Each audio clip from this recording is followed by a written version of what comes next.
Good afternoon, John. Very grateful for this opportunity of talking to you.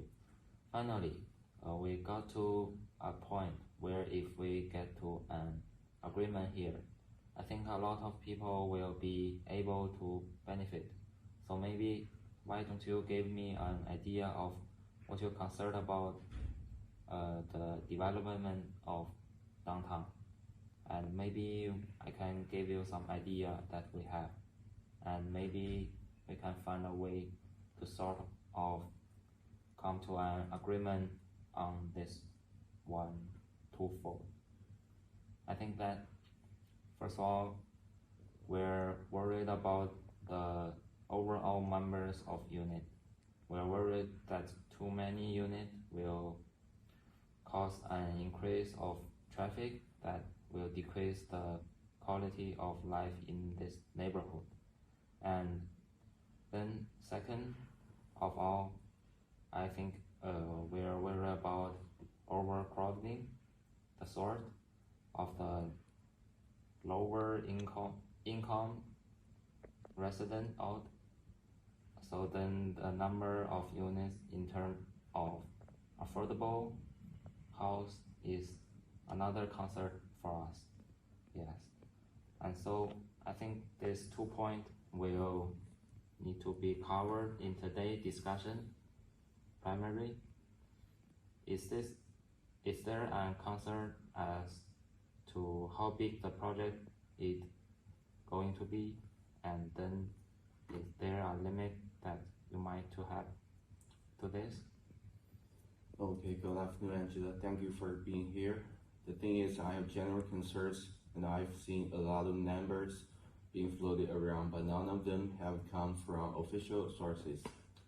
And so I was actually hoping that you could clarify for us what you are thinking in terms of maybe the overall number of units, and then in terms of the number of affordable. And then maybe we can start from there.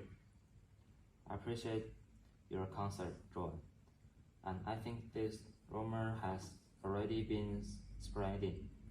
We were thinking of starting with 120 condo minimum and build from there, and then basically development a certain number of affordable units out of that. And we are thinking more of and less of about 20 affordable units for the 120 that we would like to have as a high end. So this will be a ratio of 120 to 20. Yes. So 20 out of 120 had the 6. Well, starting from the overall total number of 120, that's just plainly unacceptable to the city. I think the city would thinking more of total range of maybe 50 to 60 at most. Oh my goodness. So that will really be a part of this one? Again, as I said, the overall quality of life in the neighborhood after the units are built are of primary importance. So then I think the city was thinking somewhere around the 50 to 60 range, if that's possible. Not profitable for us to build this and to redevelopment the area. The density of the unit is not enough to make the whole project interesting, I think. So then in order to do at least with some profits, what are the minimum number of the units you need to build? I was saying it about 120, and we would like prefer obviously 100 and 2002. 120, yeah, I think even 100 is too high in terms of traffic impact. Is there no way you could go back and correct your members, maybe with your representatives, and figure out a way to decrease the number of total units overall? Well, I think I'm entitled to be able to come to conclusion here, the numbers that you plan proposing are, I think we're a little bit too far apart, but maybe if we can go to 90, and you say 15 to 60, maybe that will give us a possibility of 5 affordable units. Okay. If we go to 90, we could definitely still offer, let's say that 20 units that I intended mentioned to you, so that would increase the ratio if We're thinking of the number like 90. I would need at least half of the units to be set aside for affordable housing. So we're talking 45 units out of 90 total then. you said 50 and we said, let's say 5 units. The percentage of 10, you saw that 12 was a percentage that was not acceptable to you. Now I'm offering 90 units and you are going to further than 50% on the ratio. What is the reason that behind the change in proportion? I mean that it's fair that we keep sort of proportion. I mean maybe 12 is like intensity mentioned. It's not fair. Maybe just 10%, if not a fair number. But going to 50, that is the pursuit of burden on us. Yeah, very very high. I think that's so understandable. I think I'm just trying to show that to me, I will need that big of commitment because 90 is, again, it's just not in our target. What is the number 604,05020 with the ratio that would be acceptable to you? Well, the reason I think I was asking you about the total number of units in that once we have the total number of units entered, then it's easier for us to calculate the proportion, the desired proportion of affordable housing.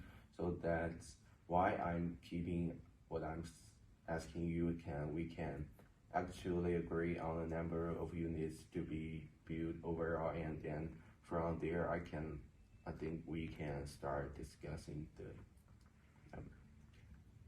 Okay, I would be very much in favor and knowing what the general ballpark is of the total number of units.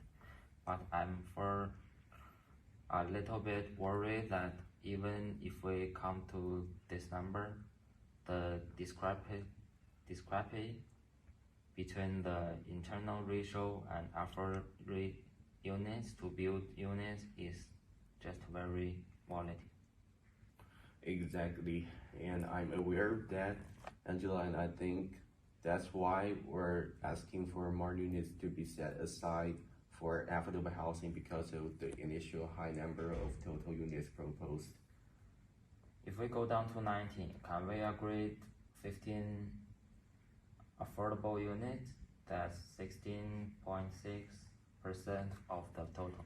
That's a step in the right direction. It's closer to our target and it shows a commitment to affordable housing, but could we push it a bit more to maybe 20 units? That will be 22.2%.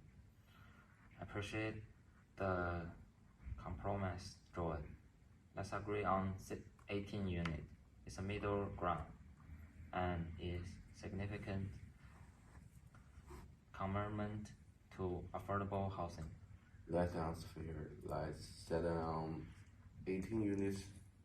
Now let's discuss other aspects like community spaces and additional amenities that could enhance the overall quality of life in the neighborhood. Thank you, Joanne, for your willingness to work towards promise.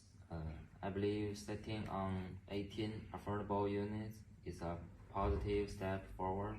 Now, let's talk about other aspects that would contribute to the community, where open include additional amenities and spaces that benefit the neighborhood as a whole. Do you have any specific proposal or suggestion in mind? And we appreciate our openness to enhancing the community. One concern we have is the potential impact on local businesses. How can we ensure that the project supports and promotes existing business in the area? I completely understand your concern, Joel.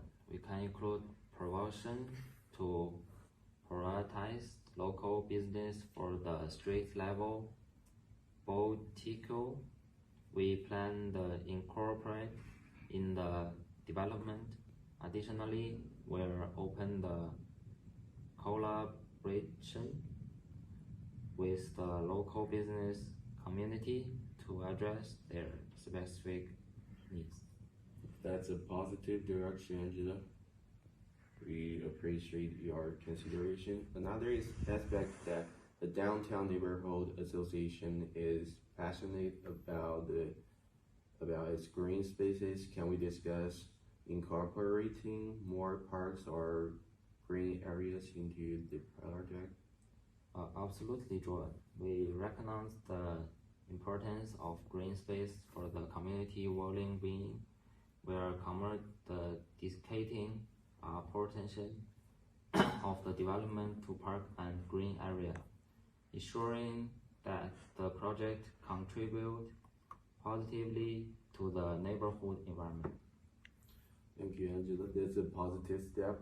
Now let's talk about the overall design aesthetics. We like to ensure that the development complements the existing character of the neighborhood. Can we discuss design elements that align with the neighborhood's architectural style? I appreciate your attention to preserving the neighborhood character. Joel, we have collaborated with local architects and involved community members in the design process to ensure that project integrally seamlessly with the existing aesthetic. Transparency and community involvement are key for us. That's reassuring, Angela. Now, as we move forward, we need guarantees that the promises made during this negotiation will be upheld. How can we ensure accountability and transparency throughout the development process?